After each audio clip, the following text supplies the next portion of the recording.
Good morning বন্ধুরা, SR ব্লগে সবাইকে স্বাগত জানিয়ে আজকের ব্লগটা শুরু করছি। আর আজকে সকাল সকাল দেখো রুটি বানিয়ে নিচ্ছি। আর আজকে 19 তারিখ, এপ্রিল মাসের 19 তারিখ। আজকে হচ্ছে গুড ফ্রাইডে, ছুটি স্কুল, ওই জন্য বাড়িতেই রয়েছে সবাই। আর আজকে একটু চিকেন রান্না হবে, কেননা আমাদের পয়লা বৈশাখের দিন চিকেন রান্না হয়নি, কেননা আমাদের পয়লা বৈশাখের দিন নিরামিষ খেতে হয়, মাছ মাংস খাওয়া হয় না, ওই জন্য নিরামিষ খাওয়া হয়েছিল। আর ওরা বাচ্চারা সবাই বলছিল চিকেনের কথা, তারপরে বললাম যে না, তারপরে অন্য দিন খাওয়া হবে। তারপর থেকে তো আর ছুটি সেরমভাবে ছিল না। আজকে গুড ফ্রাইডে, ওই জন্য ছুটি আছে বলে স্কুলে, তাই জন্য একটু চিকেন রান্না হবে। তা ওরা বলছিল যে চিকেন যখন রান্না হবে মা একটু বিরিয়ানি করো। তা মনে করছি আজকে একটু বিরিয়ানি করব বাড়িতে, দেখা যাক বিরিয়ানিটা কীরকম হয়। আগে 2-1 বার বানিয়েছি, তাও এখন অনেক দিন পরেই বিরিয়ানিটা বানানো হবে। সেই হিসেবে বাজার টাজারও করতে বলা হয়েছে। আর এখন সকালবেলা রুটি করে নিচ্ছি। আজকে একটু রুটি করেছি, আর পটল আলুর তরকারি করব সকালে। এখনও সেভাবে রান্না কিছু করা হয়নি, রুটিটা আগে করে নিই, তারপরে তরকারিটা রান্না করব। আজকে সকালে টিফিন হচ্ছে রুটি আর পটল আলুর তরকারি। তাহলে করে নিই বন্ধুরা, রুটিটা করে নিই। ঝপঝপ দেখো রুটিটা করে নিচ্ছি।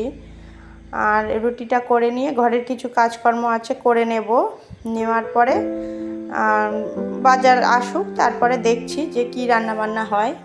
মেনু তো ঠিক করাই রয়েছে। আর এই দেখো আমি সকাল সকাল রুটি করা হয়ে যাওয়ার পরে বিছানাটা তুলে নিয়েছিলাম। এই যে বিছানাটা সুন্দর করে পেতে নিয়েছি। আর ঘরটার ঝাড়ু দিয়ে ঘর মোছাও হয়ে গেছে, এই যে ঘর দোর পরিষ্কার। আর এখন চলে যাচ্ছি রান্নার কাজে। এই দেখো পেঁয়াজ, আদা, রসুন সব কাটা হয়ে গেছে। ক্যাপসিকাম দিয়েছি একটু, আর গোটা রসুন দিয়েছি 2টো, আমার শ্বশুরমশাই আর আমার হাজব্যান্ডের জন্য। ওরা গোটা রসুন খেতে ভালোবাসে, আমরা কেউ সেরকম একটা খাই না। আর এই যে দেখো রান্নার কাজে চলে এসেছি। যেহেতু রান্নার আজকে একটু ঝামেলা আছে, ওই জন্য আমরা স্নান করা হয়নি। এখন খুব গরমও লেগেছিল প্রায়, ওই জন্য দেখো চুলের অবস্থা খুবই খারাপ। আর তার মধ্যে আমি একটু চুলে চপচপে করে তেল দিয়েছি, মনে করছি স্নান করব, ওই জন্য চুলে তেল দিয়েছি। দেখি শ্যাম্পু করে ফেলতে পারি নাকি চুলটা। আর এই দিয়ে দেখো রান্না বসিয়েছিলাম, আর তোমাদের সাথে তার মধ্যে কিছু শেয়ার করতে পারিনি। এখন আমার রান্নাটা কমপ্লিট হয়ে গেছে। ওদিকে বিরিয়ানিটাও বসিয়েছি, হয়ে যাবে মনে করছি। এই যে দেখো বিরিয়ানিটাও কমপ্লিট হয়ে গেছে। সেভাবে আমি দমে দিইনি, এমনি দম দিয়েছিলাম, দিয়ে ঢেকে দিয়েছিলাম আটা দিয়ে। আর সিল করিনি, কেননা অনেকটাই বেলা হয়ে গেছে, ওরা প্রায় খাওয়ার চাইছে। এখন 1টা বেজে গেছে, আর ওদের এখন বাচ্চাদেরকে খেতে দিয়ে দিই। বিরিয়ানিটা সবার জন্য করিনি, 3টে বাচ্চার জন্যই করেছি। ওরা 2বার খাবে, এখন একটু দুপুরবেলা খাবে, আর যদি থেকে যায় রাত্রের বেলা কিছু খেয়ে নেবে, ওই জন্য ওদের জন্য করেছি শুধু বিরিয়ানিটাই। আর আমাদের সবার জন্য ভাত আর আমের চাটনি করেছি। আর একটু আমার আমার ননদ একটু দিয়েছিল, কচু শাক রান্না করেছিল। আমার ননদ পাশের বাড়িতেই থাকে, পাশে বলতে একটু দূরে। তাও আমার ননদ রান্না করে ওই কচু শাক রান্না করে দিয়ে গেছিলো। আর এছাড়া আমাদের আর কিছু রান্না হয় না। আর মাংস হলে তো আর কিছু লাগেই না, ওই দিয়েই ভাত খাওয়া হয়ে যায়। এই যে দেখো বিছানার মধ্যে চলে এসছে ওরা, দুজনের ওদের বেড়ে দিয়েছি।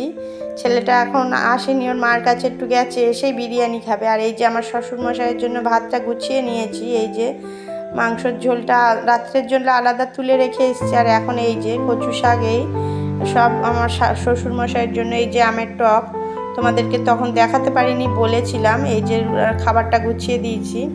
আর দেখো বন্ধুরা এখন খাওয়া দাওয়ার সবাইকে দিয়ে দিয়েছি। আর খাওয়া দাওয়ার পরে আমার হাজব্যান্ডের ভাতটাও দোকানে দিয়ে এসেছি। আর এখন আমি স্নান করে ভাত খেলাম, একটু এই উপরে বসেই ভাত খেয়েছি। ভাত খেয়ে এখন একটু বসে রয়েছি উপরের বারান্দায় বসে রয়েছি। আর আমার এই জায়গাটা খুব ফেভারিট, এই জায়গাটা আমার খুব বসতে ভালো লাগে, সারাক্ষণ বসে থাকি দেখি এইভাবে। আর বিকেল টাইমটা সেরকম কিছু কাজ নেই, খাওয়া দাওয়ার পরে প্রায় 4টে বেজে গেছে। আর আমার খেতে খেতে প্রায় দিন 3:30-4টে বেজেই যায়। আর এখন খাওয়া দাওয়ার পরে আমি একটু এখানে বসে রয়েছি, একটু বসে থাকবো অনেক বেলা পর্যন্ত। আর এখন যেহেতু অনেকটাই বেলা থাকে 5টা পর্যন্ত এখানেই সময়টা কাটাবো, এইভাবেই বসে এদিকে ঘুরে ওদিকে ঘোরাঘুরি করে সময়টা কাটাবো। তাহলে বন্ধুরা, ভিডিওটি যদি ভালো লেগে থাকে লাইক কমেন্ট শেয়ার করবেন, সাবস্ক্রাইব করবেন, আমার পাশে থাকবেন। আর এই যে দেখো আমি অনেক সময় এখানে বসে থাকবো, আর কেউ নেই, বাচ্চারা সবাই যে যার মতন শুয়েছে, কেউ ঘুমিয়েছে, কেউ খেলা করছে এরকম। ছোট মেয়ে তো দুপুরবেলা কোনো দিনই ঘুম হয় না, ওর যতই বকো না কেন। আর ওদের স্কুলটা দেরি করে ছুটি হয়, 3:30 প্রায় বেজে যায়, তারপরে এসে আর ঘুমাতে চায় না, 3:30 4টে বেজে গেলে ঘুমাতে চায় না, ওই জন্য আমি আর কিছু বলি না।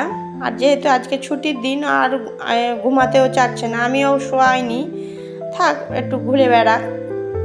আর এই যে আমি এখন এখানেই দাঁড়িয়ে রয়েছি, বারান্দা থেকে অনেক সুন্দর দেখা যায় আমাদের সামনে মাঠে জমিতে ধানের চাষ হয়েছে, ওটাও দেখা যায়, ওটাই দেখি, সুন্দর লাগে, প্রকৃতি দেখতে খুবই ভালো লাগে, ওই জন্য এখানে ঘুরে বেড়াচ্ছি। বারান্দায় ঘরগুলো ফাঁকা রয়েছে, ওখানে বসে থাকি। আর ছোটো মেয়েও এসছিল মাঝখানে, উপরে ও নিচে খেলা করছিল আর উপরে এসছিল, ও আমার সাথে খানিকক্ষণ বসেছিল, গল্প করলো। আমরা সবাই আবার, ওরা বিকেল হয়ে গেলে বড় মেয়েও আসবে, ছেলেটাও আসবে, আমার ননদের ছেলে।